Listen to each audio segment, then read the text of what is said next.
Good afternoon. Thank you for joining us. Today is another great day in Fulton County, another great day of crime fighting.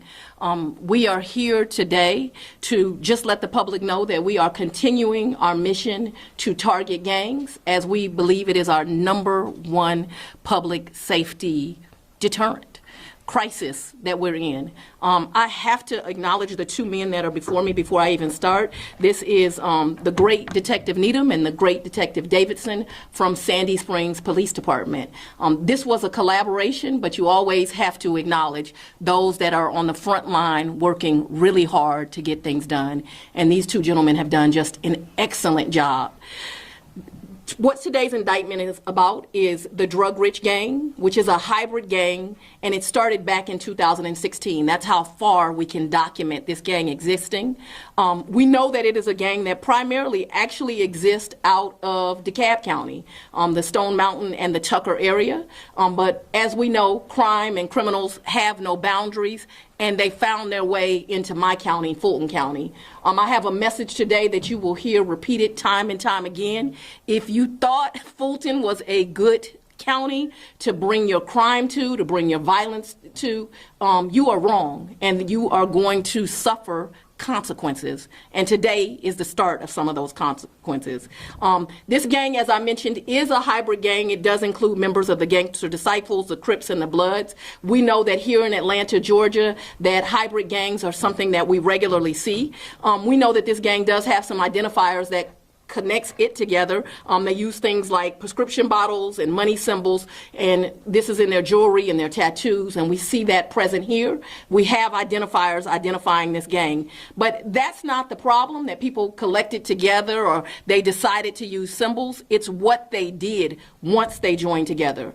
What this indictment represents is 16 different victims in our county, 16 different incidents of violence, and 26 defendants. They committed crime everywhere from the south to the north of my county, which included Union City, Atlanta, and Sandy Springs. The earliest crime committed that is captured in this indictment is a 2018 carjacking. The latest was committed just this month. We are aware that crimes have occurred in other jurisdictions, but what this indictment primarily covers are the 16 crimes that committed here in Fulton County. The victims, they do not discriminate, but what they did do is target people who show their wealth on social media.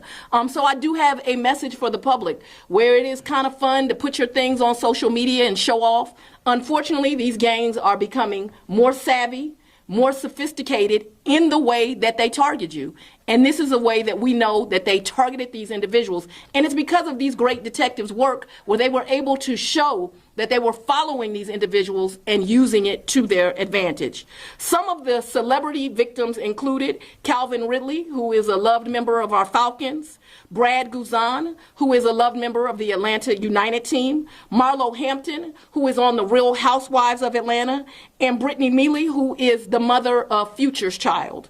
All very well-known celebrities who have decided to take residence right here in Metro Atlanta, because this is a great place to live and we cannot tolerate this. But don't be fooled. This indictment also covers other individuals who are not as famous but also had their wealth on social media.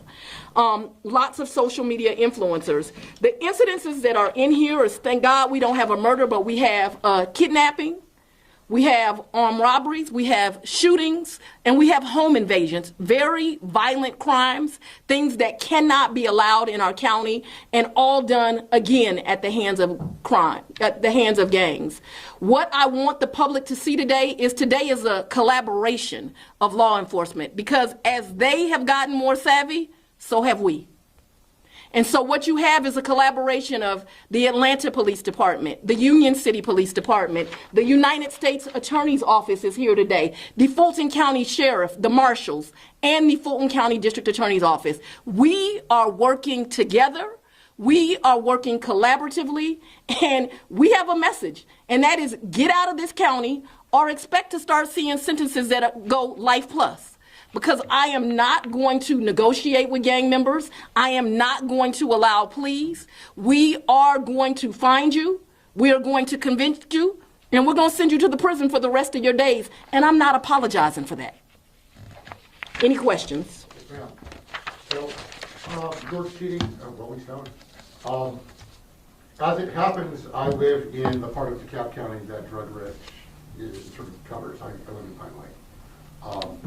And you mentioned a drug-rich Hecht, who's Stinny in the indictment, who, as I understand it, just got out of jail or prison. He's living with his mom on up the street from me. How much cooperation? Because I can't help but notice that DeKalb County isn't standing behind you right now. But I know that they're accused of crimes in DeKalb County. Is there collaboration happening between Fulton and DeKalb County with regard to the investigation of this gang? I have a relationship with the district attorney in DeKalb. I cannot say we specifically collaborated on this incident. I will say that we know that this gang has also committed crimes in Cobb, in Fayette, in a lot of the surrounding jurisdictions, and they have been at the table as we have developed these crimes. In fact, I'm aware that the Gwinnett district attorney does have an indictment against some of these same members, and she has sent part of her staff to be at the table. Talk about how this came down. You talked about the detectives kind of bringing this forward. What was the beginning of this? How did this, all these things have been happening, but how did you all put it together, and what was kind of the germ, the beginning part of this investigation? I have to give credit to the Sandy Springs Police Department. They were able to really pay attention, to really go back and track and see that these people were tracking people on social media. Obviously, it doesn't happen at the first crime where you realize that there is a trend, but they pretty quickly did that. I have a great relationship with the chief in Sandy Springs, Kenneth DeSimone. We began talking. I began sending assistant district attorneys out there as we developed this, and they were really the foundation and the work. But as always, you know that I love our acting chief in Atlanta, Shearbaum. He was automatically willing to get involved and to do their part and to develop this. And so people just came together and developed this. But the foundation and the start, as you asked, was really through just great detective work. Mm-hmm. And what years was this? This was in the last years, isn't it, the Sandy Springs thing?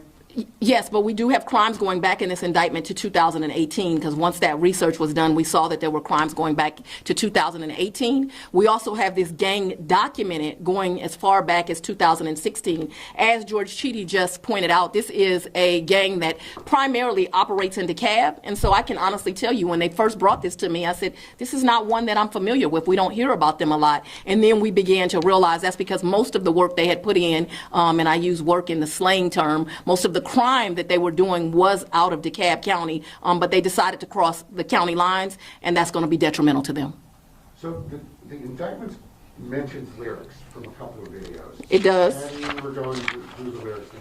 Henry Johnson, Congressman, has proposed legislation to limit the use of rap lyrics in prosecutions. Do you have thoughts about that? I think that I would welcome an opportunity to sit down with Hank Aaron and discuss that proposed legislation.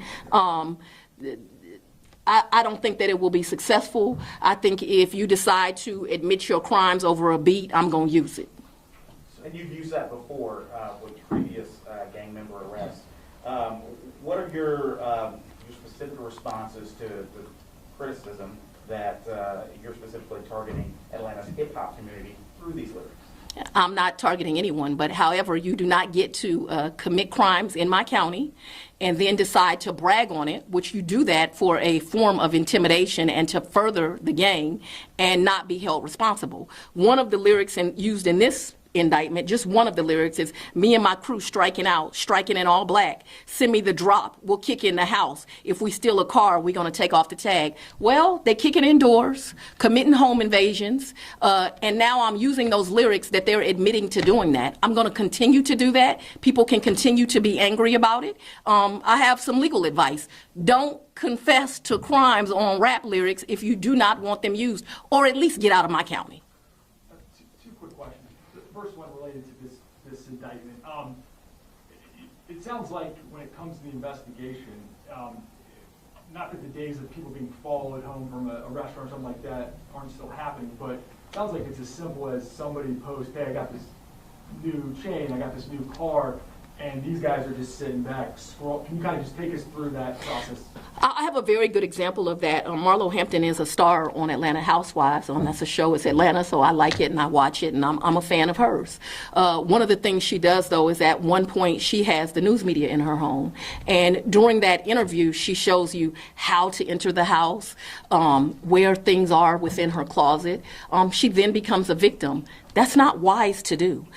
You should be able to show you've worked hard, you have some success, people are interested in you. You should be able to show that. But it's not a wise thing to do, because you're exactly right. Now what they're doing is they're looking on social media and they are seeing, are there things here that we would like to get? One of the things the investigators realized is they're immediately going to closets. They're immediately going to bedrooms. They know where these high-end items are, and they are seeking to get them. And so it's just not wise to do, and you're right, they have become more sophisticated, but luckily they give us good evidence because we're able to track them as they are tracking other individuals. But my message to the public is please stop doing that. Are most of these home invasions, or are they burglaries and they don't care if they're home? Or because there's obviously a big difference between burglary and home invasion.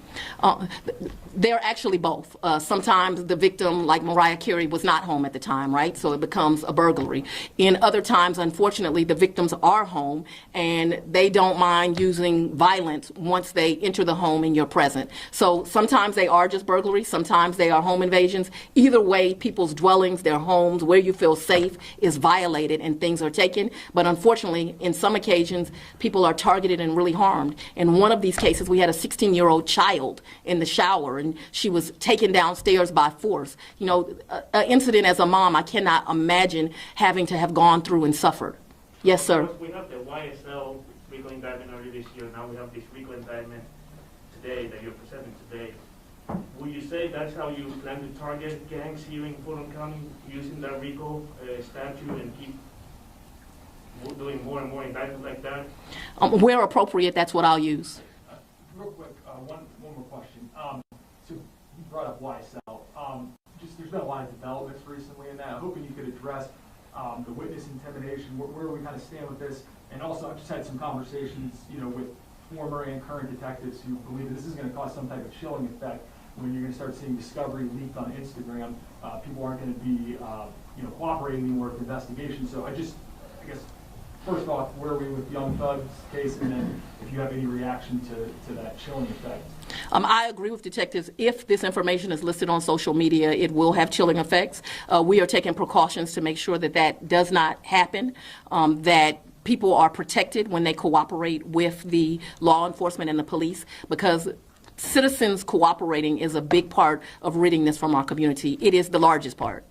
This is I ask you, off topic for a moment, your reaction to Judge McBurney's order this morning that is compelling the governor to testify, but then delaying the testifying until after the election?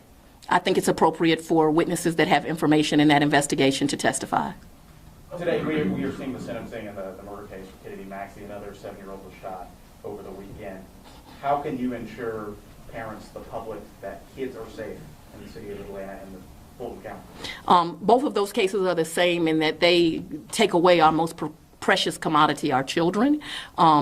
And today, that defendant, the world should know, got life without the possibility of parole plus another 15 years. So that gentleman was a member of a gang, and that's an example of gang violence that we cannot allow in our community.